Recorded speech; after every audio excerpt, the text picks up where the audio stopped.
Como é bom estar com você. Que alegria poder ser recebida por você aí na sua salinha para um bate-papo muito especial, muito esclarecedor.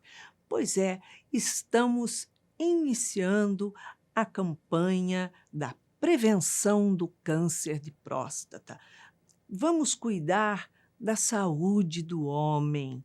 É extremamente necessário acabar com os preconceitos, acabar com todas essas, ai, medinho, crendices, autoamor, fazer o mergulho interior e alçar para o equilíbrio através do autoconhecimento, com a doutora Anísia da Silveira e, lógico, com toda toda essa medicina, essa tecnologia que está à nossa disposição para podermos fazer os exames necessários.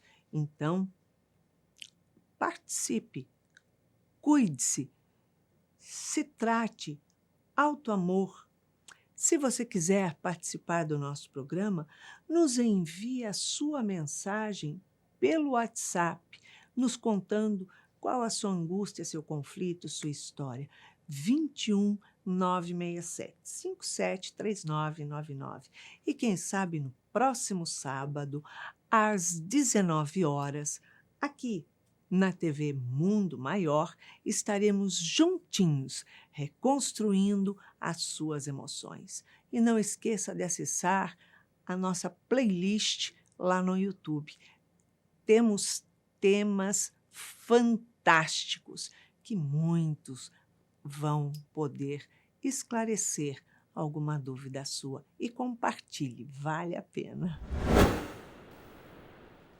Hoje nós estamos aqui com um convidado querido, um convidado especial do coração, que vem como especialista do assunto de hoje, que é o Dr. Marcos Vinícius.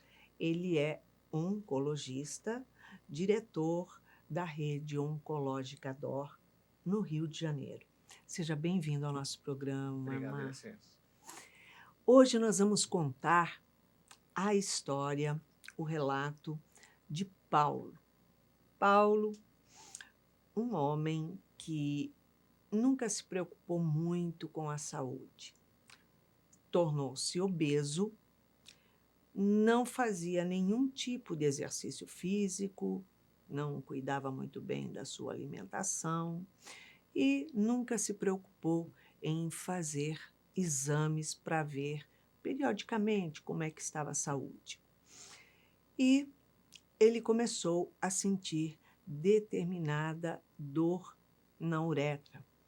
E ele achou que isso era devido à relação que ele tinha com a esposa dele.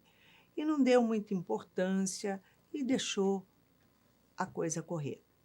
Passado um tempo, começou a aparecer sangue na sua urina. E aí ele, preocupado, foi ao médico. E o médico pediu exame de prostatite, enfim, de várias coisas, porque disse que poderia ser algo mais sério e ele necessitaria de fazer inúmeros exames. Ele ficou com medo e achou melhor não ir fazer o exame e nem aparecer mais no médico, porque se ele não fosse, ele não saberia o que era, então estava tudo bem, que não teria nada. Mas não é bem assim. Passado um tempo, a situação piorou, ele teve que voltar ao médico e quando ele voltou, o quadro já estava super complexo e já não tinha mais nada que pudesse ser feito ali. Então, ele traz esse relato para alertar aqueles que têm medo de ir ao médico. Então, vamos falar sobre isso. Doutor Marcos, como que é essa situação? Um homem, ele tem um preconceito enorme de ir ao médico fazer, é assim, se é para fazer exame de coração, exame do pé, do joelho, ele vai, mesmo reclamando, vai. mas se fala que tem que fazer exame de próstata, toque retal, qualquer coisa, não, imagina, né? Sou homem. Como se a macheza dele, né, estivesse exatamente localizado ali. E não é isso, a gente sabe que não é assim, né? Como é que se dá situações desse tipo? Mas assim, o que você falou é uma coisa que a gente vê normalmente no consultório, né? Os homens têm essa resistência do autocuidado, do jeito que você falou, mesmo para outras doenças. A mulher se cuida muito melhor, até a mulher vive mais por conta disso. Ela vai mais ao médico, ela tem mais esse cuidado. O homem tem um medo natural de achar algum tipo de doença.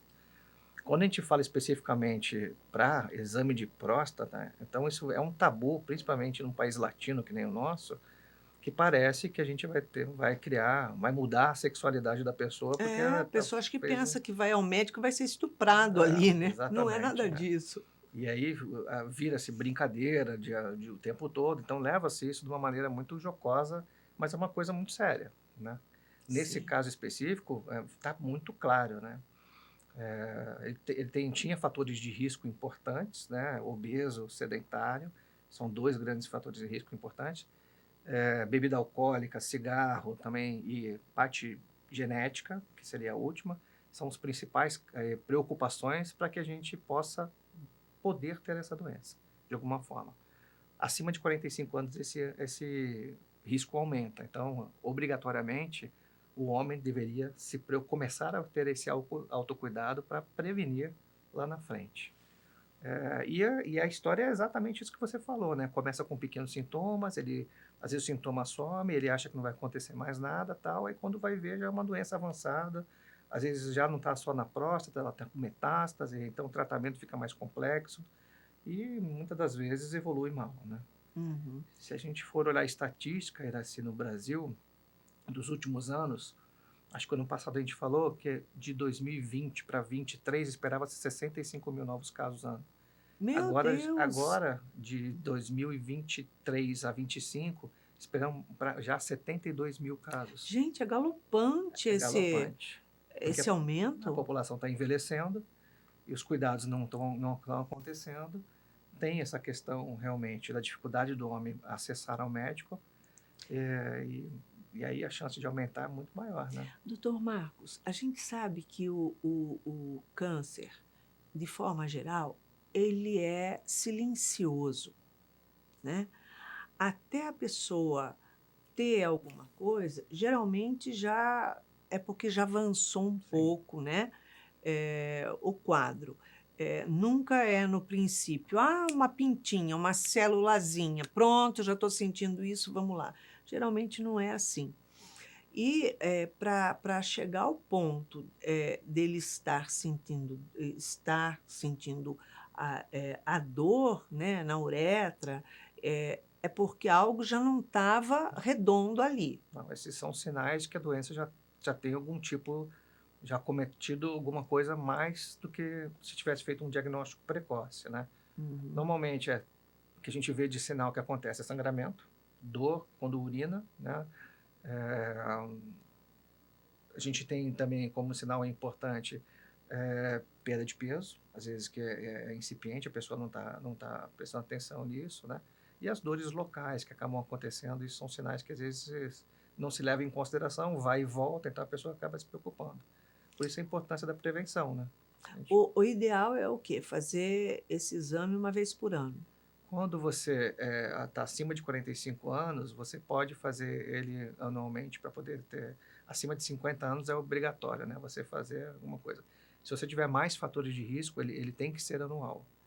O brasileiro tem aquele costume de beber socialmente. Beber socialmente todo final de semana. Aí bebe uma garrafa inteira de vinho. Não é um socialmente de uma taça, é uma garrafa ou mais.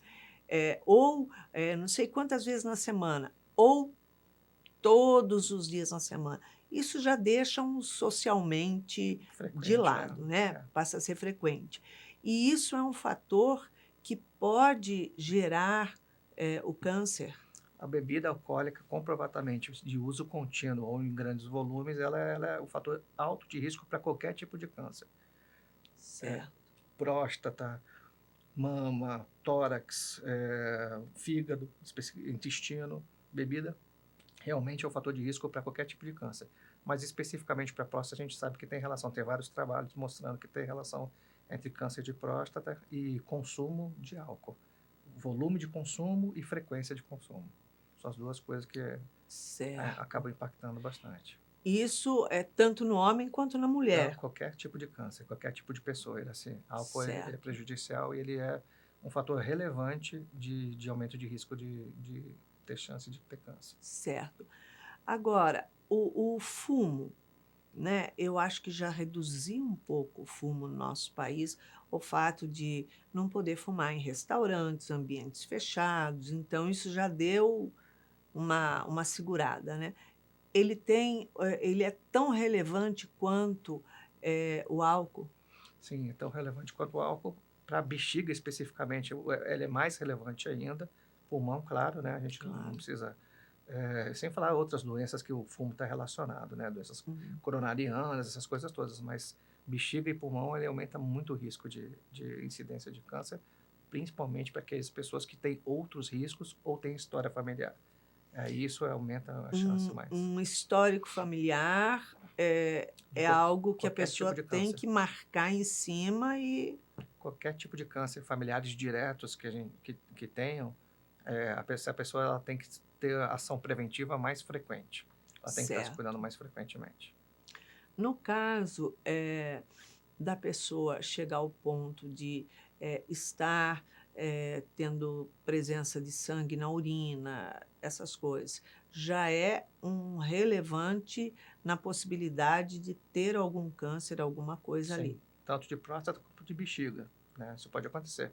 Tem outras situações que pode ter sangue na urina, mas normalmente homens acima de 45 anos que têm história familiar, se são obesos, se fumam, se bebem, né? Se já tem alteração na frequência da urina, faz mais xixi mais vezes, acorda para fazer xixi várias vezes, aí você pode já olhar com um outro tipo de olhar.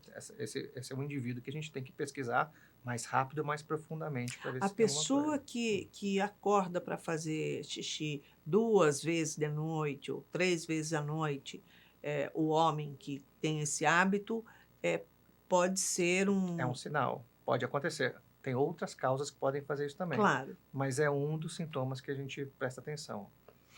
quando uma pessoa, por exemplo, tem um câncer que não seja de próstata, suponhamos que a pessoa tenha um câncer de rim. Ele tem esse mesmo movimento de ter que fazer xixi mais vezes ou Pode isso ser que não sim, pode ser que não. Ele, assim, às vezes depende. O que às independe? vezes pode ser mais frequente é a presença de sangue na urina, né? Porque Certo. o sistema era mais ou menos o mesmo, né? E os sintomas de dor talvez sejam mais frequentes em locais diferentes. Então, como o câncer de rim é menos frequente que o de próstata, o que é bom, porque o câncer de rim ele é mais agressivo, a gente consegue diferenciar isso dependendo de um exame físico ou numa história com o paciente. Certo. O importante, assim, para falar, hoje em dia, 1 em cada 6 homens vai ter câncer de próstata. Então, Caramba!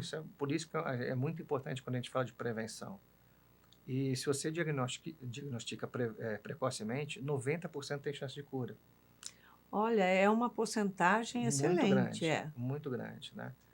Se a gente levar em conta que no Brasil morrem 20 mil homens por ano de câncer de próstata especificamente, Gente, que a gente tem uma chance loucura! de curar muita gente, né? De Sim, ajudar muita gente.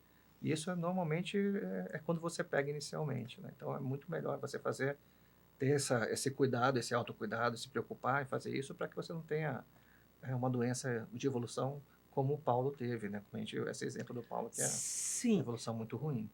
No caso, a mulher, quando a gente fala de câncer de mama, que é o que a gente falou até em outubro passado, eh, ensina a fazer o toque, o homem tem alguma coisa que ele possa fazer, Infelizmente, não.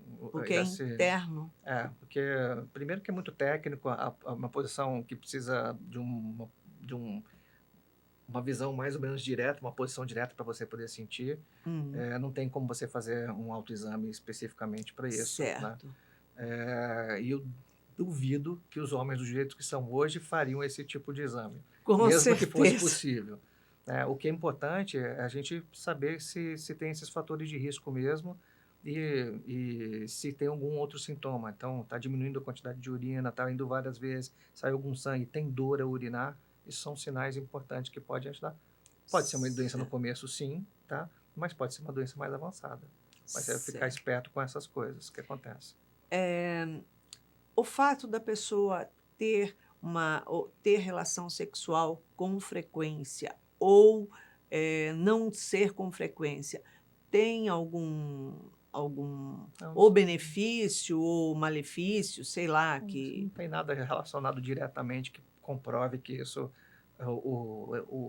a frequência ou a ausência possa contribuir a esse tipo de câncer de próstata. Acho que isso não é relevante. O que acontece, às vezes, que o homem acha, por ele estar fazendo frequentemente, os sintomas que ele tem é porque fez algum trauma ou está com algum tipo de infecção tal, e acaba minimizando os sintomas e aí empurra para frente a doença, né? E aí demora para fazer o diagnóstico. certo.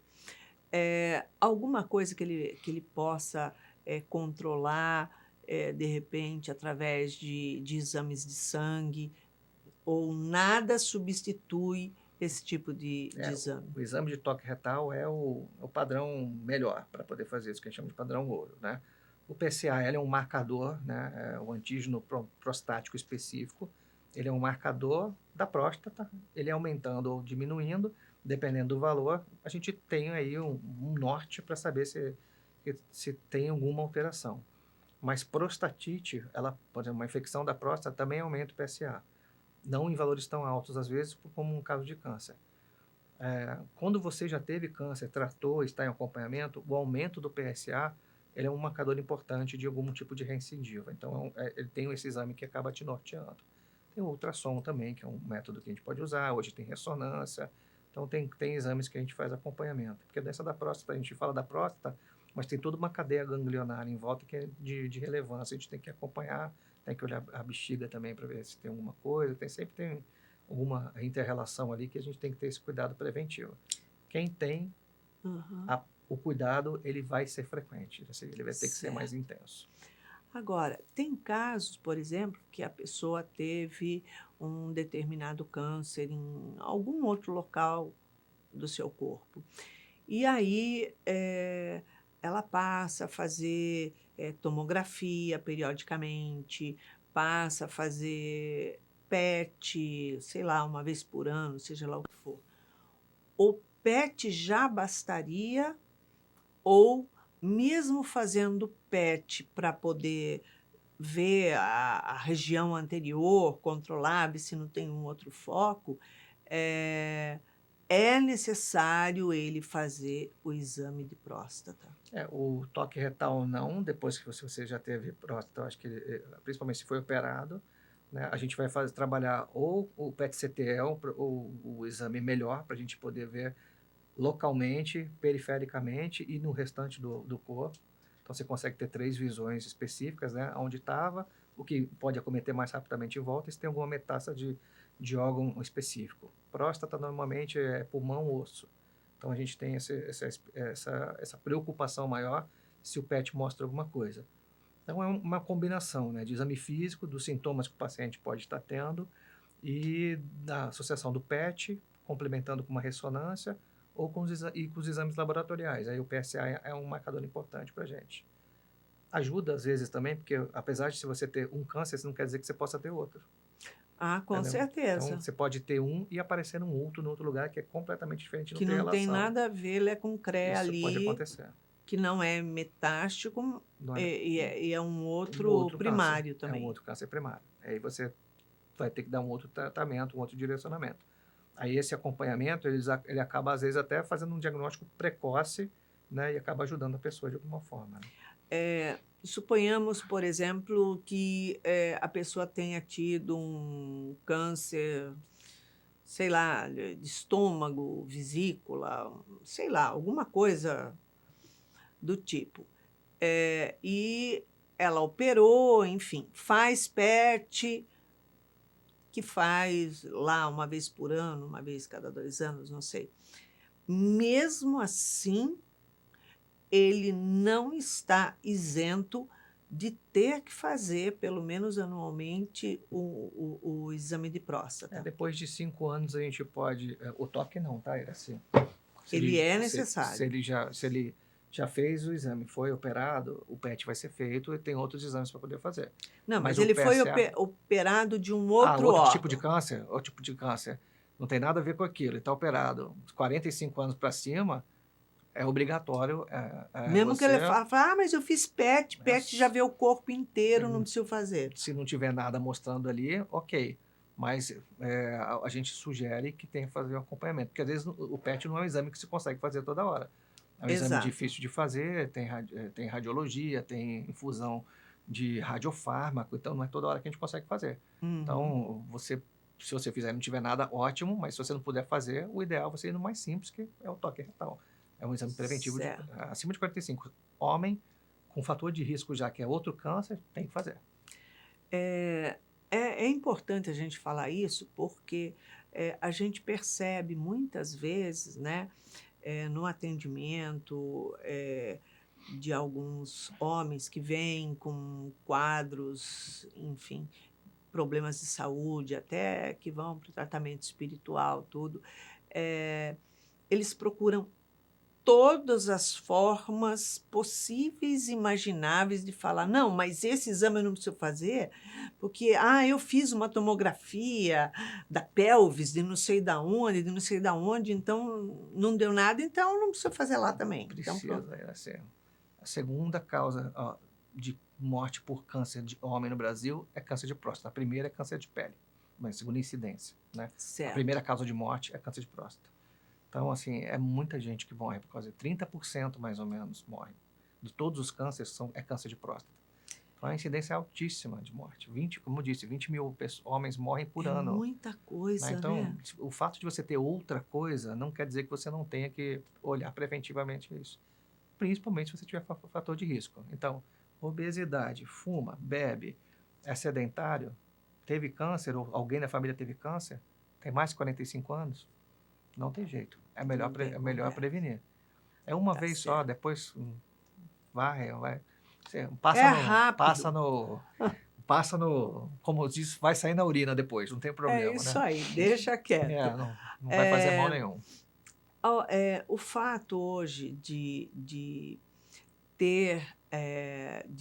terem homens, né, que se casam com outros homens, com parceiros, então a gente sabe que tem uma relação sexual anal ali frequente. Isso não tem Para câncer de próstata, risco. Não. O que pode acontecer, tem outros tipos de câncer da região anal que pode acontecer como câncer causado por HPV, porque hoje é uma das principais causas de câncer em colo de útero por causa da relação homem-mulher. Né? E pode ter algum tipo de câncer relacionado a isso por esse tipo de infecção por vírus. Mas de próstata especificamente não altera nada. O que pode acontecer é prostatite, essas coisas, porque você tem um estímulo ali, você está passando numa região que está próxima, né? E aí você pode ter algum tipo de estímulo. Da mesma forma que as pessoas que andam de bicicleta têm tendência a ter mais câncer de próstata e PSA aumentada, porque na posição da bicicleta massageia demais ali próximo da próstata, então acaba tendo mais chance de aumentar o hormônio. Olha, isso é interessante, eu não sabia não. Sim. É bom saber, porque eu venho de uma cidade, nasci numa cidade que é campeã no Brasil de uso de bicicleta, que é a cidade de Indaiatuba, onde ela é uma cidade totalmente plana e tudo que se fazia lá era de bicicleta.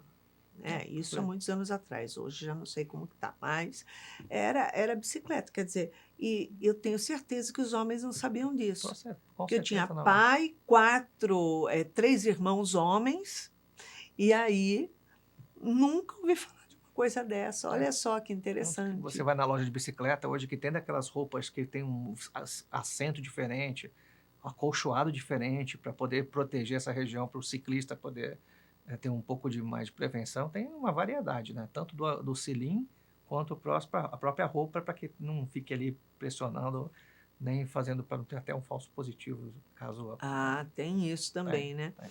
tem. No caso de uma pessoa ter tido um câncer de próstata, ser um pai de família, e é possível que, no caso ele tiver filhos adolescentes, é possível acontecer de ter, porque a gente fala a partir dos 45 anos, mas na adolescência, como é que funciona isso? Isso é bem raro acontecer.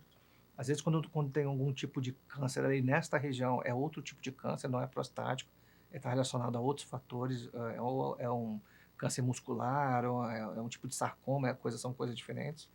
Mas o fato de você ter câncer, quanto mais jovem você tem, mais chance de ele ter influência genética. Então, se for diagnosticado mais precocemente, então a família tem mais impacto, né? Se for de raça negra, tem impacto maior também, que tem mais câncer de próstata nas pessoas que são de raça negra. E outros cânceres também, quanto mais precocemente for diagnosticado, a chance de ter história familiar depois é importante. Por isso, agora tem alguns testes genéticos, e Angelina Jolie é um exemplo notório, né, conhecido, que mostram a probabilidade de você ter mais, caso você tenha aquele marcador de alguém que já teve câncer na família. Então, você pode ou não preventivamente fazer algum tipo de ação para aquilo ou acompanhar com mais frequência. Então, quanto mais precoce for. Mas o fato de ter câncer de próstata, ele aumenta o risco, lembrando que 1 em cada 6 homens vai ter câncer de próstata. Isso é a estatística do Brasil Eu hoje. estou tentando aqui, tipo assim, ver se a gente consegue livrar esses 6, entendeu? Na conversa aqui, porque é complicado. Doutor, quando, por exemplo, um avô ou uma avó tiveram câncer e os netos, então quando nascem os netos, se fizer ali logo o exame genético ao nascer, é possível detectar se tem essa Sim, probabilidade? na verdade, se for de conhecimento que o tipo do câncer ele tem um marcador genético desses avós, é possível você saber que depois detectar, a chance é maior, é possível detectar. Hoje a gente só questiona se isso não vai aumentar o estresse da pessoa de saber que ela pode ter, porque não quer dizer que ela vai ter. Ela Exato. aumenta a chance de ter.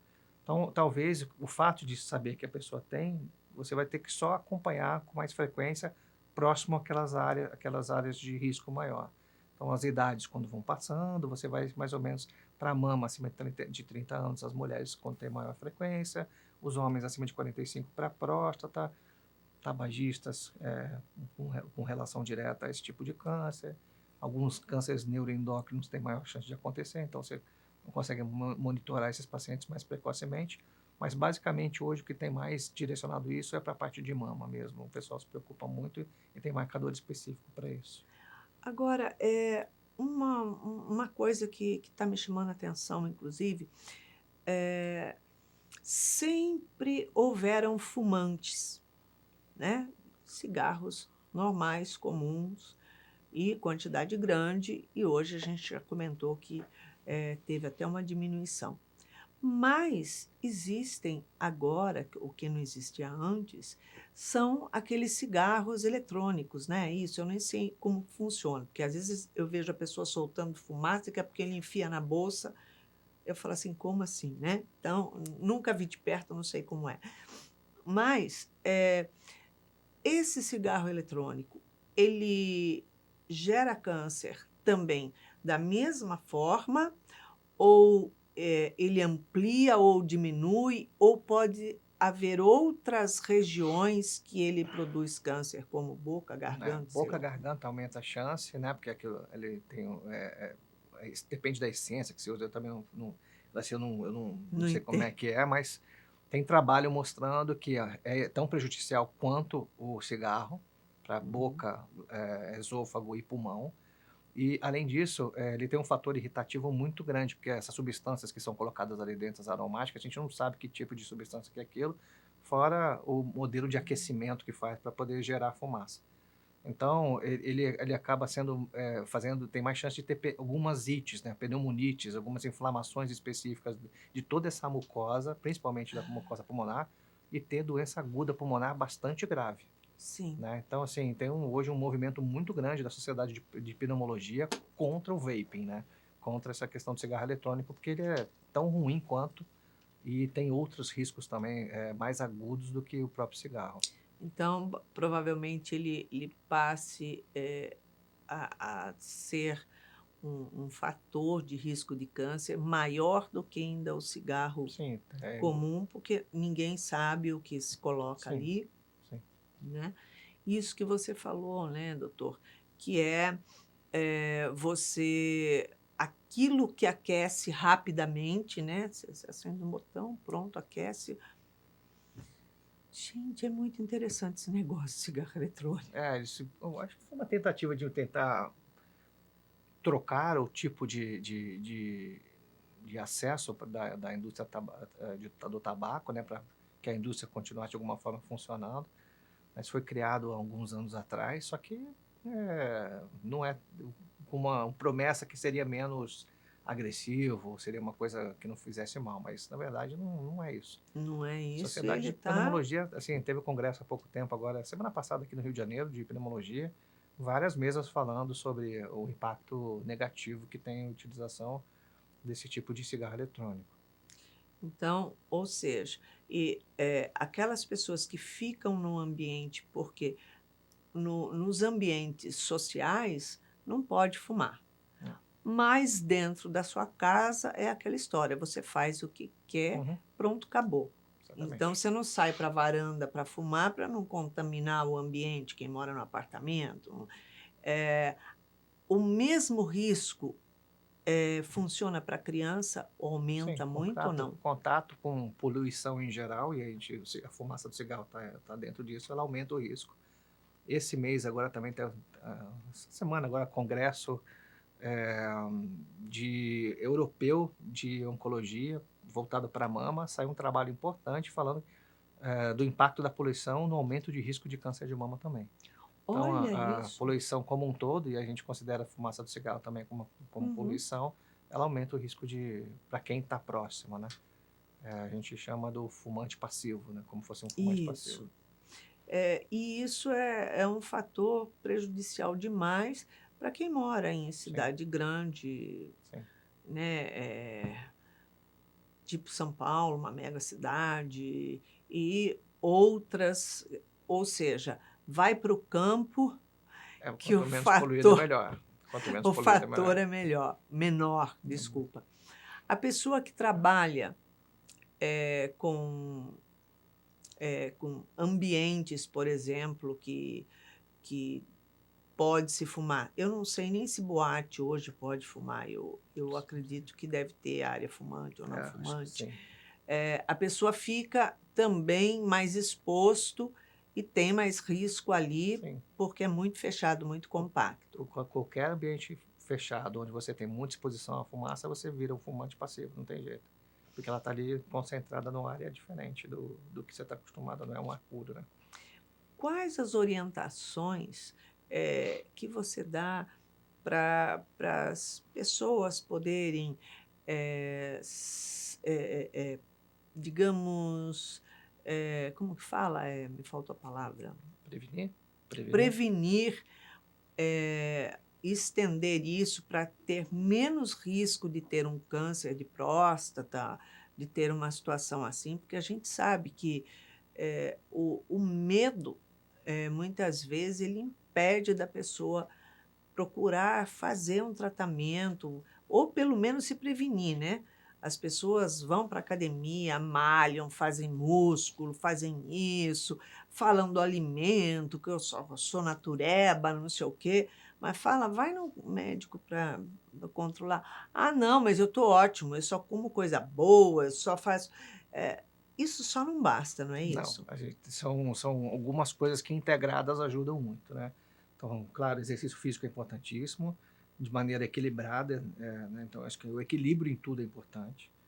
A alimentação saudável, sono adequado, que é uma coisa que a gente esquece, entre Ah, 7 e 12 horas de sono por dia, que é importantíssimo. É, ter um acompanhamento médico bastante regular, para que você tenha preventivamente identifique algum problema, e espiritualidade, que hoje a gente, em qualquer lugar que você vá, que fala dos hábitos saudáveis, que onde a gente fala de qualquer tipo de equilíbrio na saúde, são essas coisas que a gente acaba integrando, né? Então, tudo isso faz parte do movimento preventivo para a gente poder que não estender a bacana, nossa vida de maneira melhor. que bacana ouvir isso. O tratamento espiritual, ele auxilia, é um fator que auxilia aquele que está num processo de tratamento de câncer, como você vê, né? Como que o mundo médico, digamos, vê essa parte hoje. Antigamente a gente sabe que tinha tantos Preconceito, né? preconceitos, né? Hoje em dia já tá mudando um pouco. Como é que o mundo médico, a medicina vê isso Eu acho que hoje? muitos médicos têm mudado a cabeça em relação a isso. A gente tem hoje vários trabalhos científicos de grandes universidades mostrando que tem interrelação. Como eu disse, a espiritualidade ela é uma coisa importante, você ter crença, você ter fé, você ser positivo, isso influencia sim no seu cuidado, né? Além de tirar os outros fatores de depressão, são outras coisas que também atrapalham no seu tratamento, a aceitação do seu tratamento. Então, eu acho que isso ajuda muito.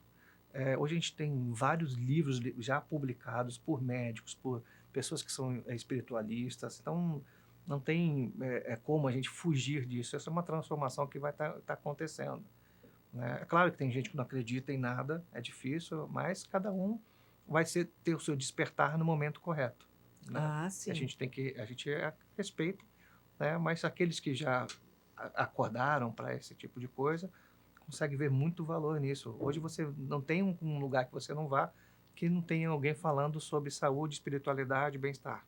Você sempre tem essas coisas meio que associadas, porque são interfaces importantes. Então, o tratamento espiritual, ele é para quem tem fé, para quem acredita, para quem está confortável com isso, ele faz todo sentido, porque ele faz parte do seu autocuidado. Ele faz parte Sim. do acreditar que você pode melhorar de alguma forma. E quem está em volta naquele ambiente está fazendo algum tipo de caridade também. Então você está dando amor ao próximo. E todo mundo, desde pequenininho, a gente escuta que amor cura, né? É Várias verdade. vezes. Então, se a gente consegue ter essa noção que o amor cura, e aí a gente olha para Jesus Cristo e vê o quanto de amor ele colocou em várias pessoas aqui, quanta gente ele curou, a gente não pode ser tão pequeno em achar que não tem uma coisa maior que não ajude a gente. Então, o fato de ser médico, cartesiano, tudo, às vezes tira a gente um pouco da nossa capacidade imaginativa, da nossa capacidade de crer, tira um pouco esse amor da gente, né? Não tira a humanidade, mas ele deixa a gente um pouco mais sério. Mas hoje em dia eu acho que todo mundo tem isso muito bem estruturado. Acho que a maioria tem essa vontade e entende que isso é importante, isso é um fator importante. Tanto que tem vários hospitais, você mesmo faz um trabalho nos hospitais que é importantíssimo. Várias pessoas melhoram e falam, Muito. olha, estou bem porque senti que tinham pessoas aqui me passando energia positiva e tal. A gente é energia, né, Iraci, no É, final. A gente é troca de energia, essa troca de energia ajuda muito. com Então, certeza. acho que a Nossa. medicina tem evoluído muito nesse sentido. Já tem muitos estudos que comprovam, né, inclusive a eficiência do passe, como uma pessoa que recebe passe e a que não recebe, como ela se cura mais Sim, rápido, como ela se equilibra mais rápido, né? É a contribuição pessoal dela para a própria própria cura cura. dela, né? Sim. Quando ela entra naquilo. Doutor Marcos, passa muito rápido esse tempo. Em uma palavra, uma emoção para o Paulo reconstruir na vida dele. Acho que tem que buscar amor, amor para ele mesmo, né? Porque quando a gente tem esse autocuidado, quando a gente se ama, a gente não deixa acontecer esse tipo de coisa. O medo não pode ser maior que o amor. Exatamente. Muito obrigada pela sua presença, muito bom. Eu que agradeço. tê-lo aqui conosco mais uma vez. Gratidão. Obrigado. Paulo, após todas essas informações, esses esclarecimentos, essas orientações que o Dr. Marcos nos trouxe, vamos ver o que a doutora Nise da Silveira tem a dizer a você. Ela diz assim: a dor do ser é considerada como sofrimento intangível, não podendo ser equalizada, nem dividida, nem transferida, e somente aquele que a vivencia é possível expressar a dimensão do seu sofrer. Muito se tem feito em todas as épocas para esquivar-se da dor física e emocional. Porém, ela parece perseguir o indivíduo ao longo das existências, manifestando-se de forma biopsicossocial. Então, a doutora Nise nos mostra o quanto é importante e fundamental os relacionamentos na nossa vida, como no próprio novo livro dela, que fala superando os desafios afetivos, a gente buscar sempre se manter nas nossas relações de forma clara, coesa, serena, evitando os estresses. Mas quando se fala de evitar-se estresse, não é calar-se, porque quando a gente cala, o corpo fala. E geralmente ele fala na região onde estamos com maior fragilidade. Então, se eu tenho uma propensão, digamos, uma possibilidade de ter um câncer de próstata, porque eu sou obeso, porque eu não me exercito, não cuido da minha saúde, da minha alimentação, não faço exames periódicos, enfim. E eu tenho muito estresse, vivo realmente, como dizem, no limite. Estou por aqui, tenho uma intensidade de estresse muito grande no meu trabalho, com as equipes do meu trabalho, nos meus relacionamentos, eu vou somatizando tudo aquilo que me acontece no emocional na alma. E aquilo vai, em algum momento, desopilar no meu corpo físico. E é lógico que se a minha próstata não estiver bem monitorada, bem cuidada, não estiver periodicamente sendo tratada, eu posso sim, devido a muitos estresses, a muitos desequilíbrios emocionais, conflitos afetivos, ter sim um câncer de próstata, como de qualquer outra parte do nosso corpo. Então, fique atento, cuide-se. O autoamor é fundamental para a sua saúde física e emocional. É isso. Então, se você quiser participar do nosso programa, nos envie a sua mensagem pelo WhatsApp 21 967 57 3999. E quem sabe no próximo sábado estaremos aqui com você, reconstruindo as suas emoções. Então, fique atento, acesse a nossa playlist lá no YouTube. Realmente tem temas fantásticos e convidados muito especiais e que, com certeza, algum deles vai bater com as suas emoções em desequilíbrio. Compartilhe. É muito importante auxiliando aquele que nos ama aquele que nós amamos aos esclarecimentos. E para que você tenha uma semana de muita paz, muita alegria e muito amor, deixamos aqui beijinho carinhoso a você. Muita paz.